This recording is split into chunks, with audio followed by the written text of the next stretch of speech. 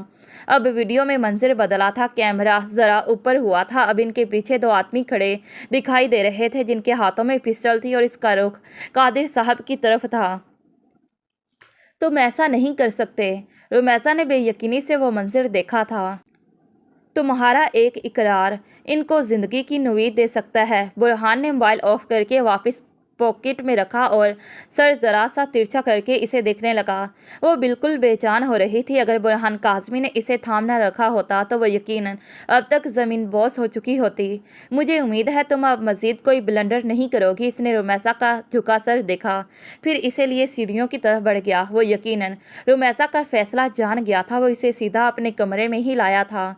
Fresh ہو جاؤ، میں کچھ دیر تک آتا ہوں۔ اسے کمرے کے وسط میں کھڑا کرتے ہوئے برہان نے دائیں طرف واش روم کی طرف اشارہ کیا۔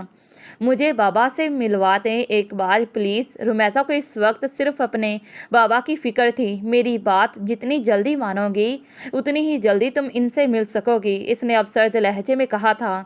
وہ مزید کچھ نہ بول پائی اور واش روم کی طرف بڑھ گئی، جبکہ واش روم کا دروازہ بند ہوتے ہی وہ خود بھی کمرے سے باہر نکل آیا تھا۔ تھوڑی دیر بعد وہ قادر صاحب کے سامنے بیٹھا تھا۔ قادر صاحب رمیسا کے لیے پریشان تھے اور جب انہیں کہیں سے بھی امید کی کرن نظر نہ آئی تو انہوں نے برہان کاظمی کے نمبر پر کال کی تھی۔ برہان نے اپنا نمبر ان کے موبائل میں اسی دن سیو کیا تھا جب وہ انہیں ہسپتال لے کر گیا تھا۔ انہوں نے برہان کو رمیسا کی گمشدگی کے بارے میں بتایا تھا اور پھر برہان نے سفیر کو بھیج کر انہیں اپنے پاس ہی بلوا لیا۔ برہان نے انہیں یہی بتایا تھا کہ رمیسا کو کچھ لوگ اغوا کر کے لے گئے تھے، مگر اب وہ اس کے پاس تھی، اس لیے پریشانی کی کوئی بات نہیں تھی، جبکہ اس بات پر قادر صاحب کے دل میں برہان کاظمی کے لیے عزت مزید بڑھ گئی تھی۔ میں رمیسا سے نکاح کرنا چاہتا ہوں۔ حال احوال پوچھنے کے بعد برہان سیدھا اصل بات کی طرف آیا تھا۔ میں جانتا ہوں یہ وقت اس کے لیے مناسب نہیں، مگر آج جو کچھ ہوا اس سب کے بعد میں رمیسا کو خود سے دور نہیں کر سکتا۔ اس نے خود کو ایسے پیش کیا تھا جیسے وہ رمیسا کی اذیت کو لے کر خود بھی تکلیف میں تھا۔ پلیز انکل، انکار مت کیجیے گا، آپ بھی جانتے ہیں زمانہ کس قدر خراب ہے۔ میں رمیسا کو زمانے کے ہر سرد و گرم سے بچانا چاہتا ہوں۔ میں اسے مضبوط سائبان دوں گا۔ انہی کشمکش میں ڈوبا دیکھ کر برہان کاظمی نے مزید کہا۔ اس کا لہجہ ساحر تھا، اس کے لفظوں میں اثر تھا۔ قادر صاحب کی اپنی بھی یہی خواہش تھی، مگر یہ سب اتنی جلدی اور اتنا اچانک ہو رہا تھا کہ وہ کوئی فیصلہ نہیں لے پا رہے تھے۔ مجھ پر بھروسہ رکھیں انکل، اس نے آگے بڑھ کر قادر صاحب کا ہاتھ تھام لیا تھا۔ وہ انہیں آس سے دیکھ رہا تھا اور بھولے سے قادر صاحب اس کی آنکھوں کی یہ آس بجھا نہ سکے تھے۔ چند لحظے مزید گزر گئے تھے اور ان لمحوں میں رمیسا کی زندگی بھی بدل گئی تھی۔ وہ مسز برہان کاظمی بن چکی تھی۔ نکاح سے پہلے ہی برہان اسے وہ تمام باتیں سمجھا چکا تھا جو اس نے قادر صاحب سے کی تھیں، اور رمیسا چاہ کر بھی باپ کو یہ نہ بتا سکی تھی۔ فساد کی ساری جڑ برہان کاظمی ہی تھا۔ وہ خاموش ہو گئی تھی، اس نے خود کو وقت کے دہانے پر چھوڑ دیا تھا۔ قادر صاحب اس سے مل چکے تھے اور پھر برہان ہی کے کہنے پر وہ آرام کرنے کی غرض سے مہمان خانے میں جا چکے تھے۔ اس وقت رمیسا برہان کے کمرے میں اکیلی بیٹھی تھی، جبکہ برہان کاظمی خود دوسری طرف بنی بالکنی میں کھڑا کسی سے فون پر بات کر رہا تھا۔ سلائیڈنگ ڈور بند تھا، تبھی وہ اس کی آواز نہ سن سکتی تھی۔